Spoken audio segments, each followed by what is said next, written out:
this thing working? Yes, it does. You have a cell phone? How about you? You have a cell phone, right? Pretty sure you do. I, for one, use my cell all the time, like everybody else. Now, if you would like to continue to use your cell phone, you need to know a few things about space debris, a serious and growing problem that becomes progressively harder to solve if we continue to ignore it. Whenever we send an object into space, such as satellites, spacecraft, or even Elon Musk's Tesla, some of those parts eventually run out of energy and end up orbiting around the Earth without any purpose. These objects are referred to as space debris, or simply space junk. Anything can turn into space debris.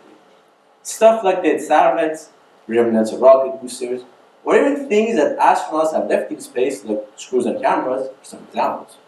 Their sizes could be as big as a side-by-side fridge, or even as tiny as just a single blueberry, each moving at the speed of 10 kilometers per second.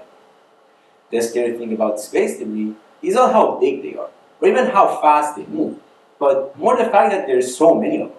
Based on the estimates by the European Space Agency, there are roughly 180 million man-made objects orbiting around the Earth, out of which we can only track 30,000, since the rest is too small to observe. The main threat that space debris poses to our daily lives has to do with functioning satellites we are dependent on. Even tiny objects could penetrate through any satellite and put it out of order. What if pieces of debris were to hit internet satellites?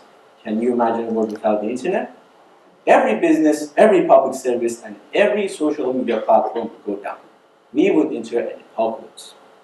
So far, we've been lucky, since there hasn't been a major collision with vital satellites. But there have been some cases in which we couldn't dodge the debris.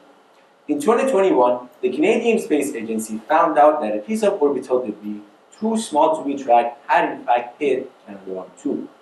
Thankfully, the robotic arm wasn't severely damaged, but there's no guarantee that we'll be lucky again. All that being said, the matter of space trash is about to hit another level of seriousness in a few years. The reason? Starlink. 5 years ago, if you were to tell people that they could get internet from space, chances are they would call you nuts. Fast forward a couple of years later, and now everyone is using Starlink for all sorts of purposes. But as always, there's a catch. In order to provide global internet access, a large number of satellites must be launched in a very short period of time. Just SpaceX's Starlink fleet alone makes up half of all active satellites in Earth's orbit, roughly around 4,000. But that's just the beginning. Aside from Starlink itself, which has plans to send another 30,000 satellites in space, other companies such as OneWeb, Amazon, and Telesat have seen the quote-unquote opportunity and want to have their own network of satellites in space, making the situation even worse. So, here's the question. What is the solution? Sorry to disappoint you all, but frankly, there's no direct and reliable solution. Efforts have been made, but for the most part, scientists are still looking for various ways to approach this problem. For instance, the European Space Agency funded a program called ClearSpace 1, whose purpose was to go into orbit and bring back large debris to prevent major collisions. However, the experimental payload that was supposed to be brought back to Earth was ironically itself damaged by a debris impact. In addition to the fact that currently we don't know how to bring them back for good, nothing forces the governments and space companies to clean up their own mess. There is no international binding agreement that sets boundaries on how to use outer space, especially for private commercialization of space.